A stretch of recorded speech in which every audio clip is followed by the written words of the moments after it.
Lokesh Rajput, who fell on Sarangi and he was seriously injured. Rahul Gandhi countered by saying it was the BJP MPs who actually tried to block entry into parliament and that he was pushed by them. In fact, he came back and he tried to have a look at what's happening, and the BJP MPs led by Nishikant Dubey and some of the others who were present there in the first line turned around and said, is this how you treat? Is this how you push? You've hurt this person. He's an old man and you've hurt him. And Rahul Gandhi says, I have not done anything. I have not pushed anybody. I was the one who was pushed, and he just quickly walks away from that. That's the visual that you can see there.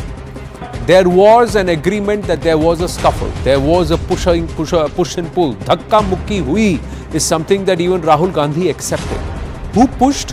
Who charged? Who was actually protesting there? Was there a way towards the right that was cleared, a path that was cleared for the non-protesting MPs to enter parliament? Did Rahul Gandhi deliberately, led by some of the others after they had finished their protest, barge in right head on into the BJP group of protesters, and did he create a situation of intimidation or trying to muscle through the BJP? Was there a certain symbolic physical aggression, sign of aggression? Could he have gone from the very side from which he actually went thereafter and then came back? Why create this, and who actually started it? These are questions that remain, and it's all subject to inquiry. As the BJP's MPs cornered Rahul Gandhi at the Makar Dwar, the leader of the Lok Sabha was seen, opposition in the Lok Sabha, beg your pardon, was seen walking away. In a press briefing soon after, Union Minister Kiren Rijiju claimed that Rahul Gandhi had injured not only one, but in an unprecedented misconduct had left two BJP MPs quite badly wounded, including Pratap Sarangi and Mukesh Rajput. They were soon rushed to the Delhi's RML Hospital, Ram Manohar Lohia Hospital, at about 12:15 p.m. Union ministers, including Shivraj Singh Chauhan, Prahlad Joshi, Piyush Goyal, they met the injured MPs at the RML Hospital. Meanwhile, Congress President Mallikarjun Kharge on Thursday wrote to the Lok Sabha Speaker on Om Birla, claiming he was physically pushed by BJP MPs on the Parliament premises, following which he lost his balance. Kharge asked the Lok Sabha Speaker to order an inquiry into the BJP MPs pushing him, saying it was an assault not just on him but on the Rajya Sabha LOP and also the Lok Sabha LOP. Rajya Sabha LOP and the Congress President, that is Mallikarjun Kharge himself. Prime Minister Narendra Modi called up both the MPs and inquired about their health while they were still at the Ram Manohar Lohia Hospital. He spoke with both of them and told them that to take full care and ensure that they get cared for and fully recuperate before they leave the hospital, and said not to worry and that they would be fine. This was confirmed by Dr. Ajay Shukla at Delhi's Ram Manohar Lohia Hospital. At 2 p.m. inside the Rajya Sabha, a BJP MP, a lady from Nagaland, alleged, and she is Fangnon Konyak, that she alleged that the leader of the opposition, Rahul Gandhi, misbehaved with her. She felt physical intimidation and felt uncomfortable via Rahul Gandhi's proximity, physical proximity. It made her feel uncomfortable while she was standing protesting at the Parliament complex. She wrote a letter to the Rajya Sabha chairman Jagdeep Dhankar seeking protection, alleging that her dignity and self-esteem were deeply hurt by the Lok Sabha LOP's behavior. The BJP has demanded an apology on Rahul's unprecedented misconduct. The BJP has registered its complaint against Rahul Gandhi under Section 109, an attempt to murder, Section 115, voluntarily causing hurt, Section 117, voluntarily causing grievous hurt, Section 125, act of endangering life and personal safety of others, Section 131, use of criminal force, Section 351, criminal intimidation. So these are all the charges that have been levied against Rahul Gandhi. Now, let's understand what happened between 10:45 and 11 a.m. The entire sequence of events, the Makar Dwar this morning. This is how the sequence unfolded. There they are, 10:30 a.m., both at 100-meter distance, protesting, and thereafter they want to enter. Face-off happens around 10:45. By about 11 a.m. is when that Pratap Sarangi comes out that he's injured. Mukesh Rajput has actually lost consciousness because he's fallen on his head. So all this happens. Let's listen in to the reactions.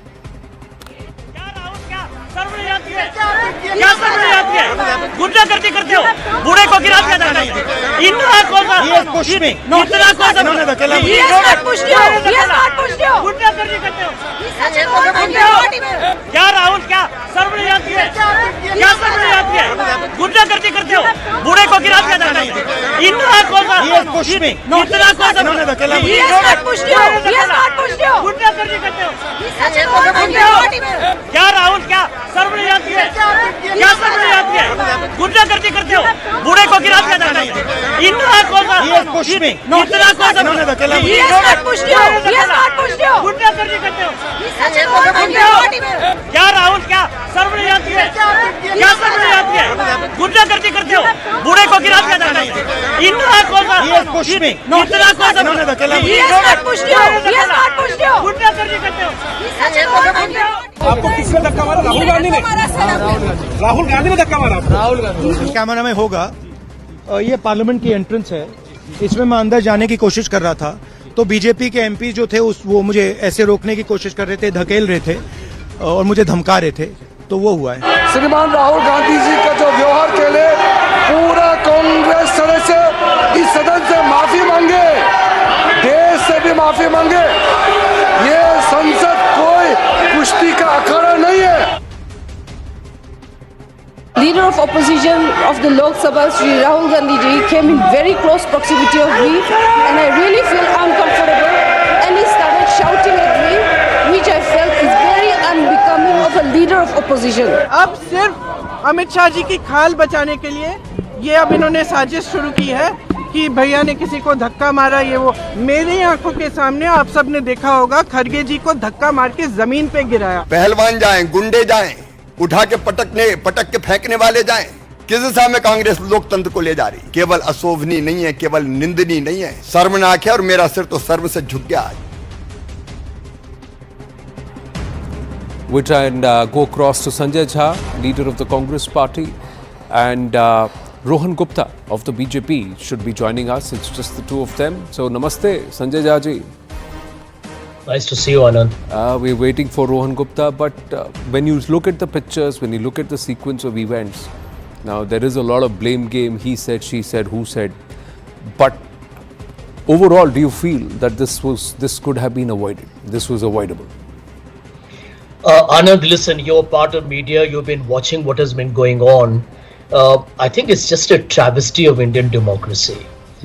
And what is deeply unfortunate that this is happening at a time when we are supposed to be discussing the significance of the Indian Constitution. I can understand there can be a debate on it, but to result in physical injury, that's, I mean, disgusting and shameful. Let me add a point here that somewhere this makes us look like a banana republic.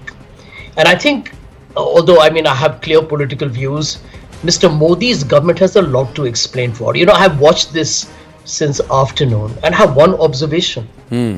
Why would you stop Rahul Gandhi and the opposition from entering the sacred floor of parliament? That's a sacrosanct space. Rahul Gandhi and the opposition have 30 seats less of the majority, but they represent the collective voice of India, the opposition voice, if you want to call it that. To stop them physically, whether it's Mr. Kharge who's fallen or the two other gentlemen who have got hurt, I mean, it is a manifestation of a belligerence or some degree of animosity that is crossing the lines of civilized behavior. Now, you and I know, right? I mean, you're a seasoned guy, I'm a seasoned guy. Politicians oppose each other. But I think we, all of us know, I think I'm hoping even from the BJP, that you have to condemn violence. Nobody wants somebody to get hurt. Everyone condemns a political assassination. Nobody likes a willful targeting or abuse of another person. And I want to make one statement on your show, Anand, and I want to be very honest about it. I have known Rahul for a long time. I've known Rahul since 2004, even before he entered parliament, by the way. And let me make a public declaration of it. I've also written it in my book. He is perhaps one of the nicest, decent people I know in Indian politics. He and I have differed very often. That's a different issue. But here is a man who forgave the killers of his father. I know the way, the kind of suffering the family has gone through. Emotional trauma, mental, kind of devastation. This gentleman, Mr. Rahul Gandhi, hates violence. He in fact avoids conflict if he could. And I think for anyone in the BJP to try and twist this into and what alleged murder and stuff, I mean, is absurd. It's so atrocious. I mean, at the end of the day, whatever happened, I have only one thing to say to the BJP. Rohan is a friend of mine. He and I know each other. He's part of the BJP today. I have no problem with that. But here is my simple request. Make the CCTV camera public right from the beginning to the end. Let there be an investigation. If whoever is guilty, let them pay the consequence for it. But today, the way it has been manufactured, the way Rahul Gandhi is being targeted, you see the headline has changed from Amit Shah ji's comment on Ambedkar to some kind of a hullabaloo and a skirmish outside. I mean, if this is the levels to which we're going to stoop to change the narrative, God bless the country. Well, there is another way of looking at it, that the headline has changed from how the Congress ensured that Ambedkar was insulted and defeated not once but twice, and how Jawaharlal Nehru campaigned against him, to how Rahul Gandhi has been accused of alleged assault. But the other aspect is, and this is confirmed, and this hopefully the CCTV will also confirm, that even as the BJP MPs were protesting at the Makardwar, the CISF had made arrangements for all the non-protesting MPs to enter from a right-hand side. There was a side entrance and the side passage that was created, and there were other MPs who were actually entering from that side. So the question comes to the fore: who decided to go stand in front of someone and in an intimidatory pose, as has been alleged by the Rajya Sabha MP in her complaint letter to the Rajya Sabha chairman, and decided that I will go from here only and I will barge through right from the middle of where you are standing and protesting. I will not use the side entrance, because that very same side entrance was used later on by the same very person when he came on to check and see what had happened. So at that time there was no problem using that side entrance. There were other MPs of the opposition, also of the government, who had also of the NDA, who had used that entrance through the day. CCTV will come out and prove that. This is what our eyewitness parliament reporters have also come out and said, that there was a side entrance, there was a passage from the side of the BJP protesting MPs from where other MPs were going and coming out. Rohan Gupta, please answer that the BJP has used this to change narrative. The BJP is the one which was intimidating. It's the BJP's fault that this entire manufactured fracas has happened. I think, Anand, this is the culmination of over-aggression was the opposition parties have been showing after the Lok Sabha a little bit of better performance. And the whole country saw it today that when the BJP MPs were protesting, the leader of opposition went at that place, tried to enter that, push them. So I think that is completely wrong. You are in democracy. You have right to question anybody. You have right to ask questions to Mr. Amit Shah or anybody. But there is a way. Lok Sabha is not the place to show your aggression. Your aggression can be shown outside, but I think these are new heroics where the opposition parties are now entering, where they are showing that over-aggression in the parliament, outside the parliament. I think this is not the way Indian parliament has functioned. We have been watching Afghanistan or Pakistan maybe 10 years before, and we are seeing that what is happening. I think same way we are going there. How did Mr. Kharge get hurt? There can be difference of opinion. There can be issues where BJP and Congress can fight. But when it comes to the personal conduct, there was no need for the leader of opposition to go to the place where BJP MPs were protesting. There was a space, separate space. There was a way where he could have gone. But why to unnecessarily choose this? And we have seen the evidence is that 2 MPs have been injured. So I think that definitely the video will be made public. But at the same time, I think everybody, all the MPs, we should ensure that our conduct is such that our aggression is not shown in action. It should be in words. It should be in your logic. When the parties were given, opportunity to speak in Lok Sabha, they were narrating stories. So I think this is not the way. The whole country is watching. People are the judge of this current situation, but unfortunate. Now, did Mr. Kharge also get hurt, Rohan Gupta? How did he get hurt? He is alleged that he was also pushed and he fell down. Again, if he has evidence that, okay, BJP MP has done this, definitely he has also right. I am not saying for BJP or Congress here. I am saying as a citizen of the country where MPs should conduct themselves in a particular way. I don't know whether Mr. Kharge had gone to the place where BJP MPs were there or BJP MP went to where Mr. Kharge was there. I'm not aware about those details. But the detail what we have as of now, that leader of opposition went to the place where BJP MPs were protesting. That is not required. I'm going to also cross-check and see if there was a letter or a submission made by Mr. Kharge that he has an injury in his leg and he has to go for treatment for the same and come back now. Did that happen today or did that happen yesterday, a day ago? We have to wait and watch what happens there. We'll try and confirm from our reporters. But the other aspect is, Rohan Gupta, do you have confirmation that there was indeed a passage that MPs were using a path? Because we have Manoj Tiwari who said this on record. We have some of the other MPs who were present there earlier in the day on News 18 who have said this on record. There are reporters who have said that there was a passage created. But I want to ask you, as BJP spokesperson, can you say? 100%. There was a passage and it is an official statement I'm making. There was a separate passage for the entry. Leader of opposition went to the place where BJP MPs were protesting. And Mr. Manoj Tiwari, he was on one interview, he clearly showed the way Rahul Gandhi did this and just entered the BJP MPs who were protesting. So that is what I'm saying. That is not the place to show aggression. You should show your aggression in your logic, in your arguments in Lok Sabha, not outside the parliament. I think this is unfortunate.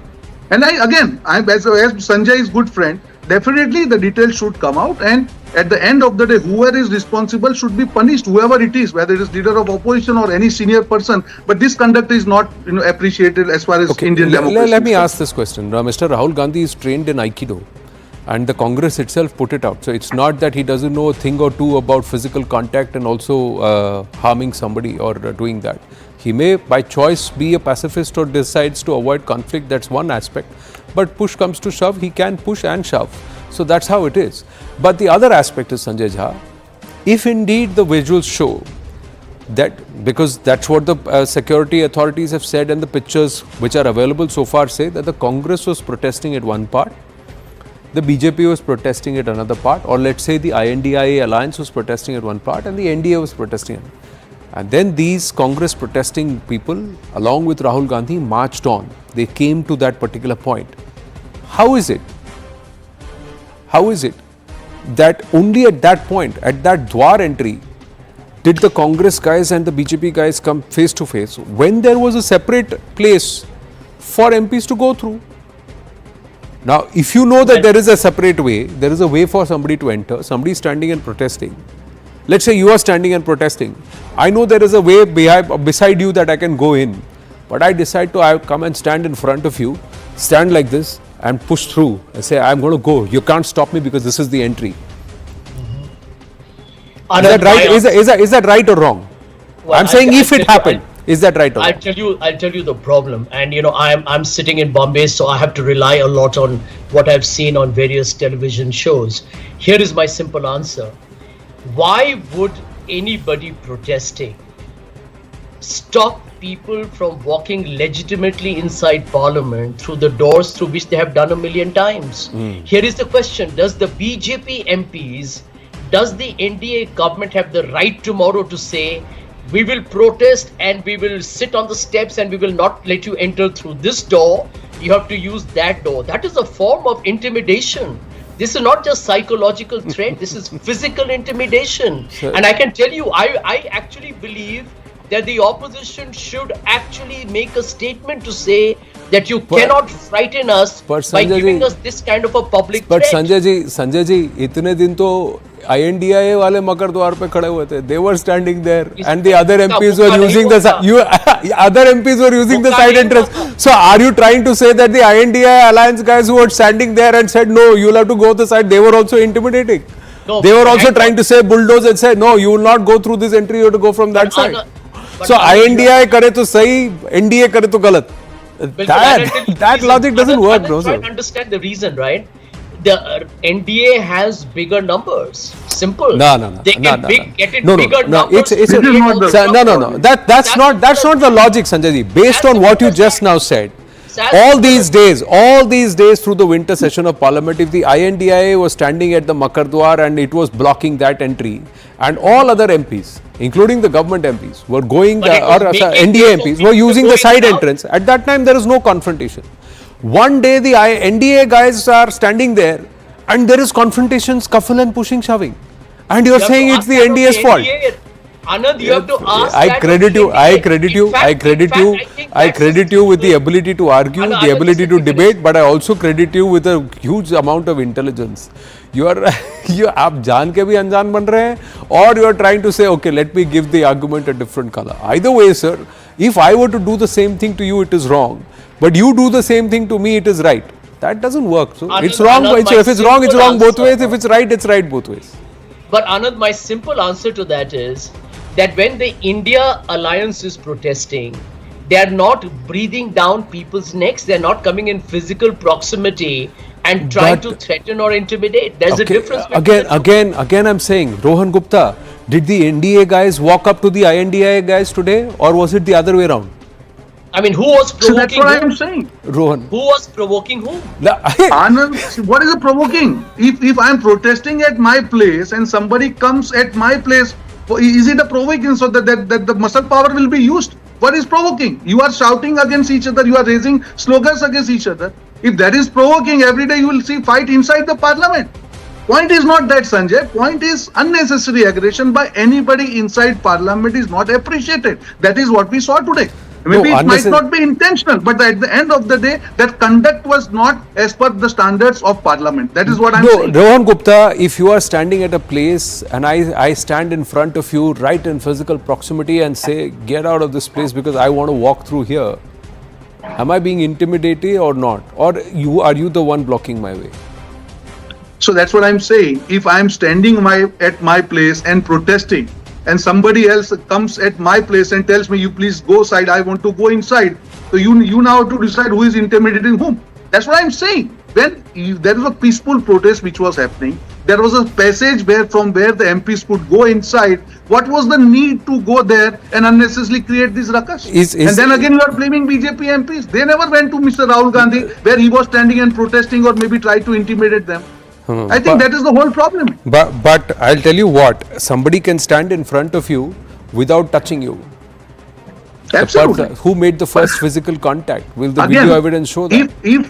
If I am standing at my place and somebody comes so close to me without touching me and creates issue, then you have to decide that person who has moved from his place to my place, I think he is the culprit. That's what is happening here. Yes, if I have gone to him and stood close by to him within that vicinity, then it is my problem.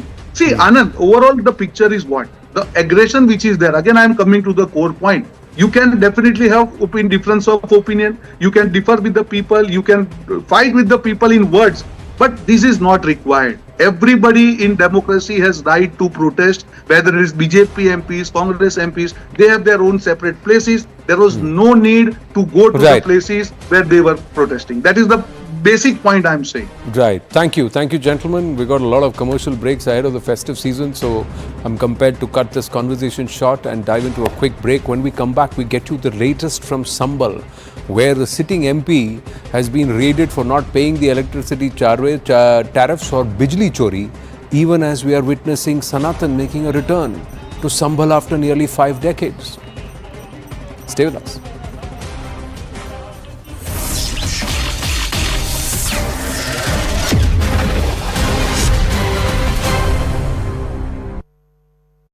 Baba.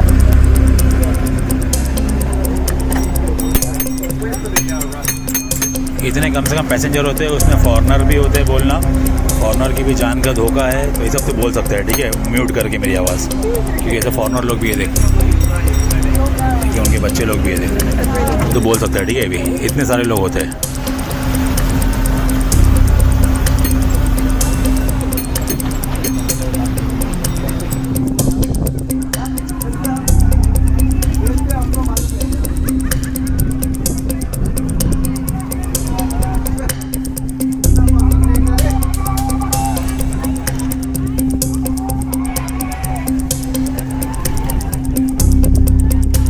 ये boat है ना, यहाँ पे पलटी हुई है, gateway से एलिफेंटा जाती है ना जो, तो एलिफेंटा से जो गेटवे वाली थी पलटी हुई है, ये लाइव ले रहा हूँ मैं, ठीक है.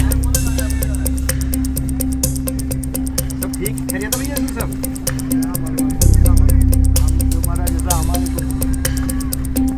अपना पब्लिक को पूरा एक जगह पे बिठा के रखा. हाँ हाँ बैठ जाओ बाहर, नीचे जगह पे बैठने को। अपने पब्लिक को सबको बहुत नीचे बैठने को।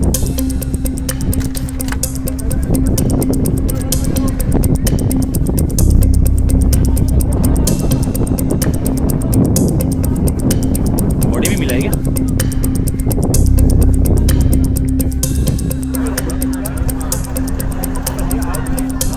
The boat has been fell down, a small one. Everybody is coming to catch them. Gateway. अपने अपनी सीट पे बैठो, अपनी अपनी सीट पे।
देखो देखो आराम से टाइम मत करो। अरे भाई एक बच्चे का तबीयत बहुत खराब है, हॉस्पिटल में देखना, जल्दी क्विकली देखना उसको। बच्चे का खबर करो। कुछ नहीं है अभी, कोई नहीं है।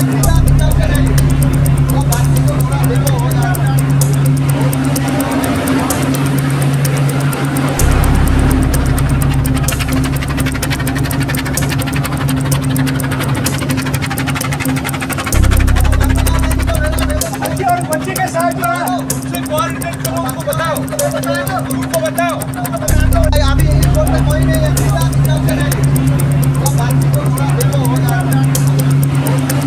बच्चे का खबर करो। कुछ नहीं है अभी, कोई नहीं है।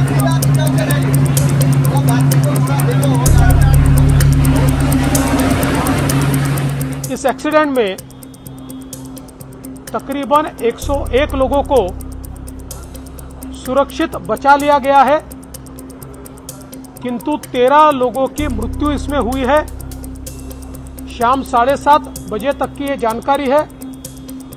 इन 13 लोगों में 10 सिविलियंस है और 3 नेवी के लोग हैं।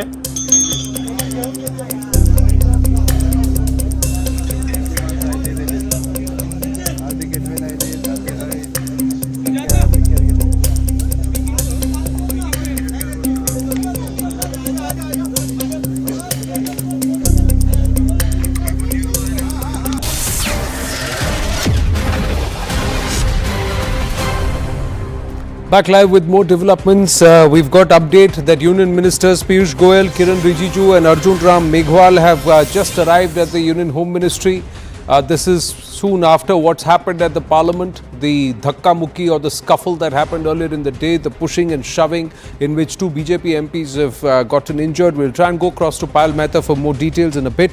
But Arjun Ram Meghwal has also spoken to the media and said that these are unprecedented scenes in Parliament. Yes, Payal.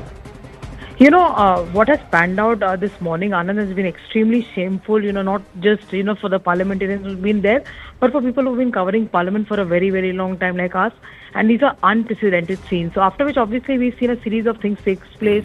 People have filed FIRs and complaints against each other, and the Home Minister has been in his office because he's been holding a series of meetings. That's the reason I believe that Arjun Ram Meghwal, who's the MOS Parliamentary Affairs, and Piyush Goyal, a senior minister in the government, has gone to the Home Minister, in fact, appraised the Home Minister of what really the developments have been, is what we have able to get from our sources so far. Once they're out from the meeting, if they're able to come out and speak to the meeting media, we'll know more. But it looks prima facie that they've gone and appraised the Home Minister of what really the developments have been, especially with the health of the two BJP MPs being in a bit of a bother right now. Is there a thought process in the government on how they want to take this matter forward? Because they have come out very aggressively against what they have alleged as unruly behavior by Rahul Gandhi and the Congress party. So these are pictures that we have of Arjun Ram Meghwal, Piyush Goyal and Kiran Rijiju at the Home Ministry. Yes, Payal. Right, so if Kiran Rijiju is also there, which clearly means that the three of them have gone to apprise the Home Minister of what really the development has been and how the day has progressed so far, because multiple things were happening. And like the BJP leadership, especially the Parliamentary Affairs Minister, has said that they will be mulling all the options available under the book, whether it's a legal option, looking at, filing police complaint. And of course, both of these sides have gone and appraised their details, and of course also appraised the Lok Sabha Speaker, essentially who's the custodian of Parliament.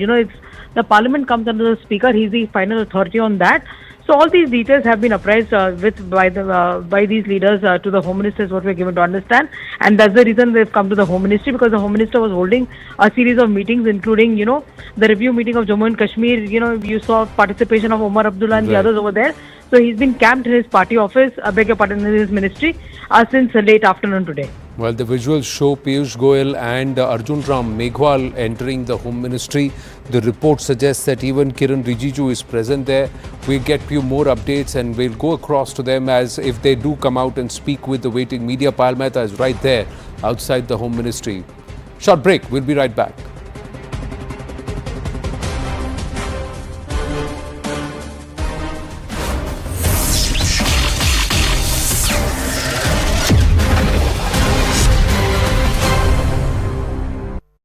Baba.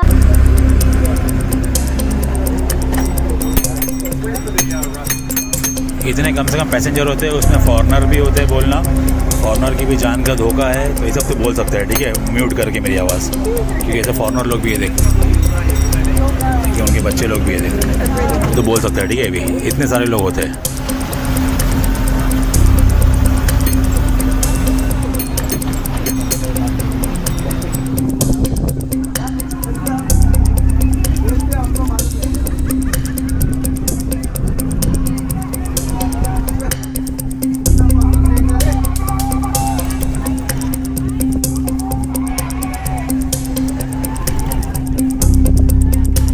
ये boat है ना, यहाँ पे पलटी हुई है, gateway से एलिफेंटा जाती है ना, तो एलिफेंटा से जो गेटवे वाली थी पलटी हुई है. ये लाइव ले रहा हूँ मैं, ठीक है. सब ठीक खैरियत भैया सब.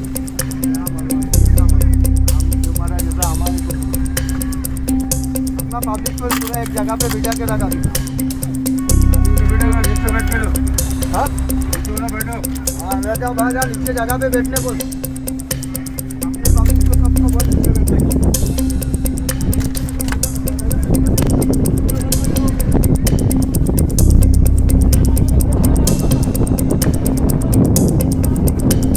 बॉडी भी मिला है क्या?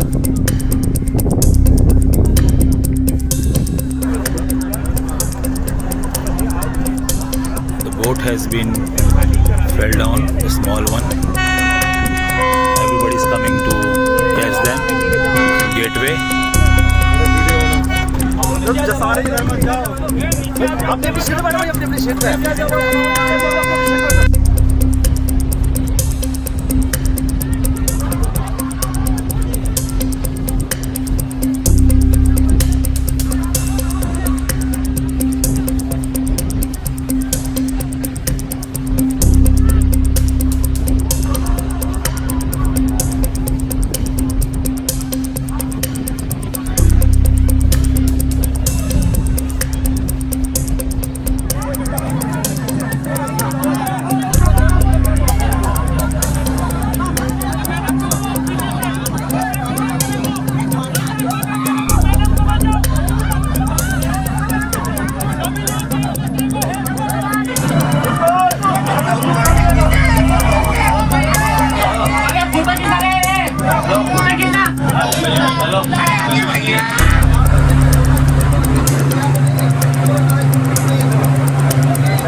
देखो देखो आराम से टाइम मत करो।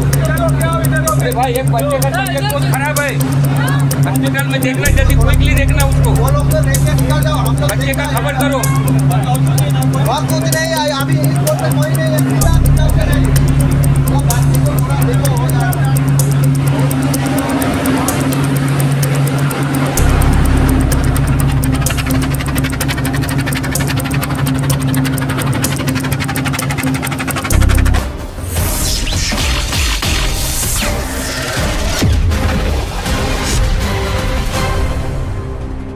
National Security Advisor Ajit Doval on Wednesday met Chinese Foreign Minister Wang Yi in Beijing for the 23rd round of the Special Representatives talks being held after a gap of 5 years. Now, during the meeting, Bharat and China have agreed on 6 points to resolve the border issue. Both sides agreed on the need to maintain peace and tranquility in the border areas, promote healthy, stable development of bilateral relations. The consensus points also include cross-border tourism, including in areas like Tibet, and cross-border river cooperation and Nathula border trade and resumption of Mansarovar Yatra. During the talks, Bharat and China both positively evaluated the solution on border issues between the two nations and reiterated that the implementation work should continue. It was discussed that the border issue should be properly handled from the overall situation of bilateral relations.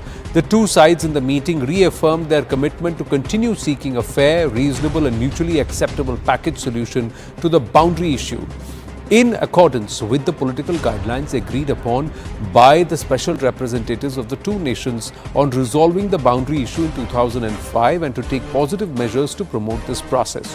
The talks come against the backdrop of a major breakthrough at the LAC.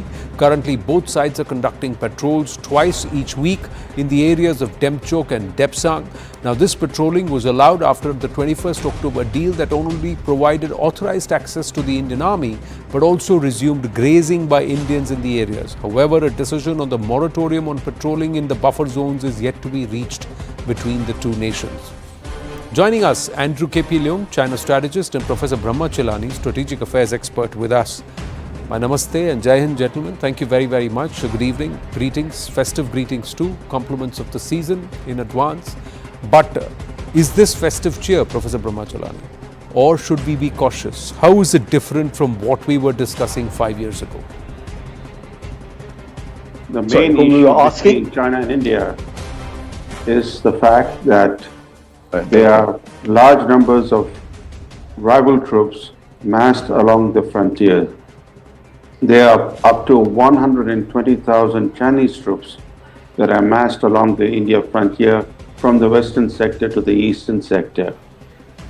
This issue never was raised in the statements by either China or by India. What has been stated in by the Chinese side, they have a catchy slogan, 6-point consensus. As we have seen in the past, these catchy slogans are really empty slogans. There is a resumption of pilgrimage to Kailash Mansarovar. Who blocked that? China. Now it is resuming pilgrimage or giving permission again to Indians to visit Kailash Mansarovar. Who blocked the transfer of hydrological data to India? China. Now it has agreed to resume selling the data. It sells data. It doesn't provide it free. India provides hydrological data in a real-time basis free of cost to Pakistan and Bangladesh. Yet This is the second time since 2017 when China suspended the transfer of hydrological data to India, and then later it. So there isn't much meat in either statement. But what we are seeing is a positive trend toward easing border tensions and taking steps to lower the rhetoric, lower the tensions, and also taking steps to eventually end the military standoff. Military standoff has not ended. After all, there are these, large numbers of rival forces that are massed along the frontier. So the military standoff is not over, but there is a process that has begun. And what we have seen so far since the meeting of Modi and Xi Jinping on October 23rd are just the first steps in a long process to resolve issues. Andrew K. Pillum, your thoughts? Well, I think this is a paradigm shift in the relationship between India and China. The question is, why now? Why the meeting is held in Beijing and not in Delhi?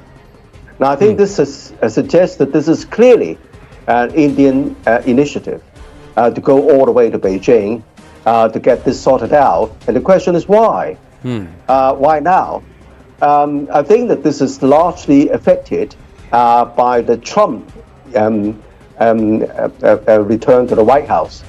Now, Trump is noted for not putting too much reliance on allies, not least, of course, India. For example, that there was a recent project in one of the Indian ports which is supposed to attract American investment. This has now been derailed by the United States.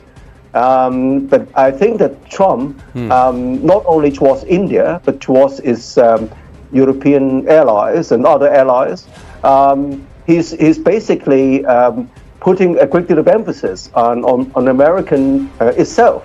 So I think that this caused concerns not only in Europe, because if you look at the European countries and the European Union, they're beginning to recalibrate their relationship with China. So likewise, India. And this is, as pointed out, has been a long-standing dispute because both sides, there is no kind of prospect that both sides would back down on their claimed territories.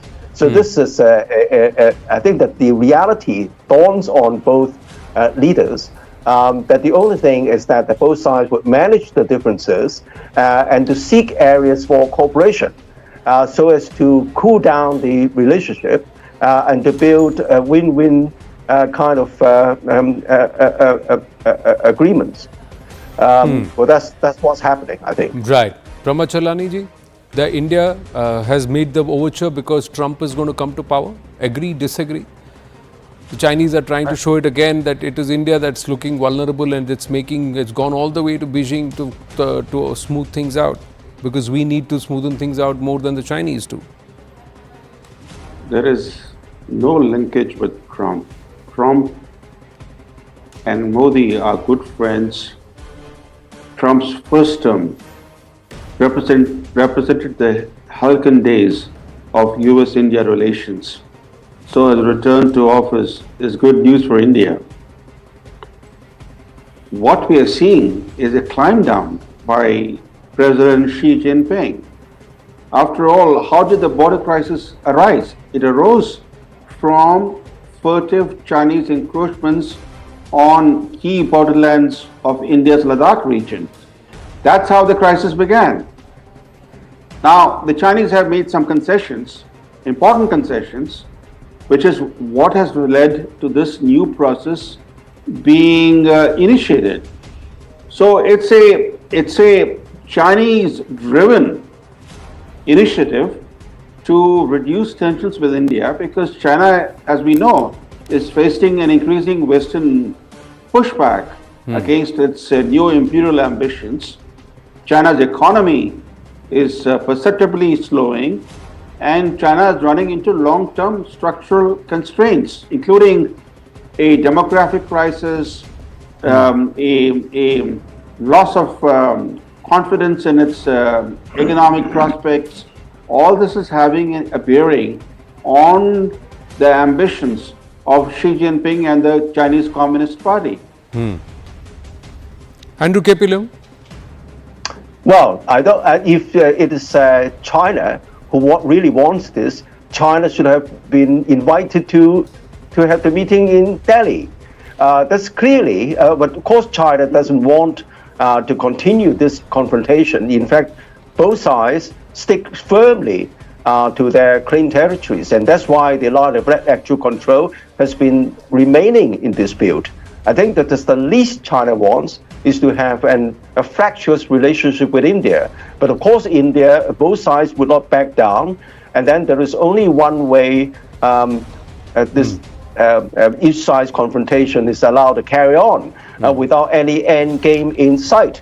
Because there is no way that China would back down on its territorial claims. And even now, the current discussion, there is no indication that President Xi would like to back down. I don't think it can be linked to China's economy, because China's economy is much more than the relationship with India. And of course, China is addressing its own internal problems, stabilizing the property market, and also growing its self-innovation. And in fact, if you look at the latest data, the situation is being turned around, even though gradually, not completely. But I don't think that that's related. What is related is not only India, but the European Union. You look at most of the European countries are beginning to recalibrate the relationship with China, because they can't rely on the American umbrella to the same extent as under the Biden administration. Trump has made it quite clear that he doesn't really believe in allies, and he relies on American power. It doesn't mean that it's going to be antagonize all the allies, but the reliance is on much lesser extent. And so this caused a concern and also a rethinking. Trump was in power when Galwan happened. The allies to recalibrate the relationship elsewhere. Trump was in power when Galwan happened, and we know how much America supported India against the Chinese excesses and the Chinese incursion into Indian territory. Trump is already dictating policies on Ukraine and Middle East. The other aspect is, that's because Trump has a different way of engaging with Russia, and there will be a solution. And the point is that the only nation that suffered in this 2-year conflict over Russian aggression in Ukraine, there is a history to that, and there are multiple aspects, is the fact that it's the Ukrainians and Ukraine that has suffered the most between this entire shadow boxing between America and Russia via NATO. It's the Ukrainians that have suffered the most. 7.5 lakh lives have been lost, and the situation is the same as it was 2 years ago. 1 minute. The other thing is, Professor Brahmacharlani, correct me if I'm wrong. On the sidelines of the multilateral meetings, who is it that reached out to have a conversation with India? Who is it that had a chat and made an overture to have these pull-aside meetings where Dr. Jaishankar was involved in multiple conversations? And in one round, if my memory serves me right, both NSA Ajit Doval and Dr. Jaishankar were present along with the Chinese NSA and also the Chinese foreign minister. True or false? So clearly the Chinese also want a certain amount of thaw, because this is costing them. This is also hurting them. Their soldiers are also not willing to come and man those high grounds. Anand, what is China seeking? Publicly and repeatedly, it has asked India to set the border issue aside and further open up the Indian economy to Chinese businesses. As it is, China's trade surplus with India is already very high. It's higher than India's total defense spending, but it wants India to further open up its economy to Chinese businesses. And that demand has been made just 2 days ago and again yesterday when the statement was released by the Chinese Foreign Ministry. So their main demands are economic. They know that the economy is slowing, that the exports to the West are stagnating, They're looking at India, which is a huge market. They're looking at other global south economies, but India is certainly a magnet for the Chinese planners and the Chinese policymakers. But larger question, gentlemen, we have limited time. Andrew K.P. Leung, is it lost on the Chinese that an adversarial position with Bharat is only going to hurt its own hegemonistic ambitions or an Asian supremacy overall? Well, first of all, China doesn't want to have any hegemonic ambitions. It just wants to grow, be allowed to carry out its development path. But then, coming back to the question, I think that China, of course, welcomed this move. China doesn't want a continuous fractious relations with India. But I think the reason why I said it's not a China priority on the economic side is because China has become India's largest trading partner, but India has not become the largest trading partner of China. So I think that this you can look at the economic imbalance between these two countries to see economically what is more important for either country. But I think, as I stress, that this is a much welcome move between China and India, and China welcomes it because China wants to concentrate all its resources to contend with a possibly quite an aggressive a new administration towards China, which Trump has already wanted. Does it really have to do anything with America, or is Professor Brahmachalani China going to continue to push on? See, they waited 75 years to ensure that that entire palm and five finger strategy materializes. They still have another 2 decades before they get to 2049. They are building villages in Doklam. They are trying to squeeze in and tighten around the chicken's neck. We're seeing all of that. Satellite maps are showing exactly what's happening and is being reported. So what do we do? How should we as a nation respond? Should we just continue to fortify, become stronger in our presence in all those areas where we are face to face with the PLA on occupied territory and also unclaimed or undecided border areas? Or should we sit down aggressively and say, let's draw the line, let's define the border? After Prime Minister Modi took office in 2014, he reached out to China, he made peace overtures. The first world leader he invited to visit New Delhi was Xi Jinping. But Xi Jinping visited India in 2014 bearing an unusual gift, a deep Chinese military incursion into India's Chamar region.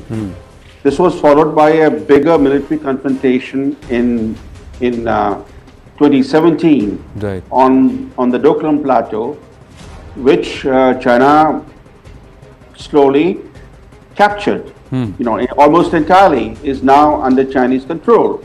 This was followed by the Wuhan visit of Modi, then the Xi Jinping visit to Chennai, the Wuhan spirit, followed by the Chennai Connect. And those two events produced the Chinese encroachments in eastern Ladakh of 2020. Right. So India has been through a roller coaster ride on China, and the only silver lining for India is that whenever China has betrayed India's trust, whether in 1962 when China invaded India or in the development since 2020, it has served as a wake-up call for India. For example, now India is firmly on the path of rapid military modernization, thanks to China. Right. But do we need such conflicts to wake us up, or should we be sharper, and do we need to be more nimble and faster in our own strategy to become and measure up with respect to economic heft?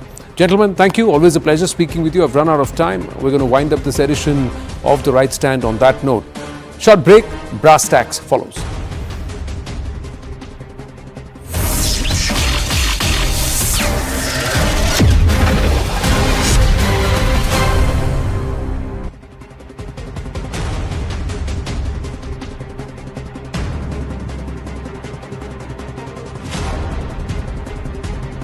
Baba.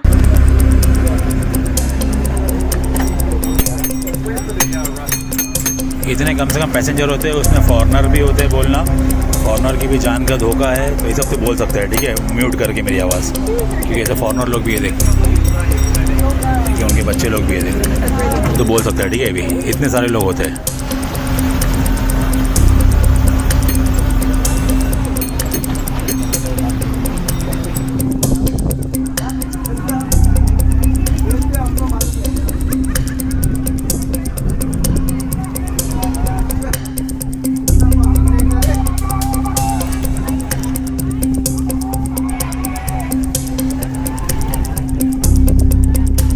ये boat है ना, यहाँ पे पलटी हुई है, gateway से एलिफेंटा जाती है ना, जो तो एलिफेंटा से जो गेटवे वाली थी पलटी हुई है, ये लाइव ले रहा हूँ मैं, ठीक है। सब ठीक खैरियत भैया सब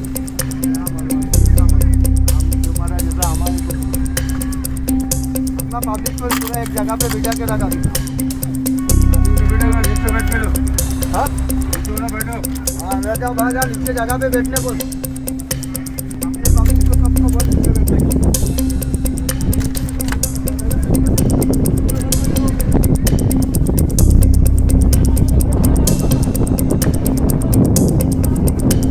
बॉडी भी मिला है क्या?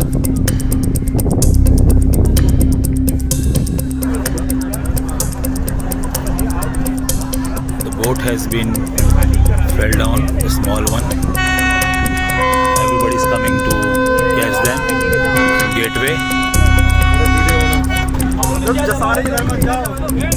अपने अपनी सीट बैठो, अपने अपनी सीट पे।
देखो देखो आराम से टाइम मत करो। अरे भाई एक बच्चे का तबीयत बहुत खराब है, हॉस्पिटल में देखना, जल्दी क्विकली देखना उसको। बच्चे का खबर करो। कुछ नहीं है अभी इस कोर्ट में कोई नहीं है।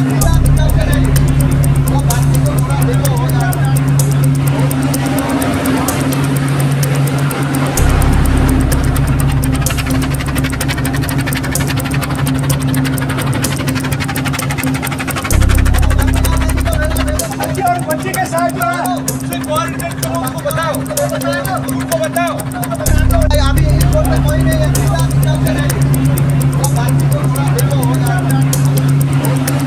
बच्चे का खबर करो। कुछ नहीं है अभी इस कोर्ट में कोई नहीं है।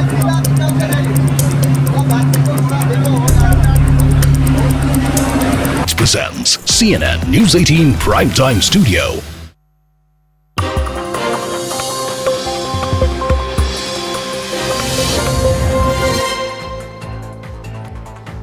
Good evening, you're watching Brass Tacks with me, Akanksha Swaroop. We are coming live to you from the CNN News 18 Primetime Studio presented by Greenland Laminates.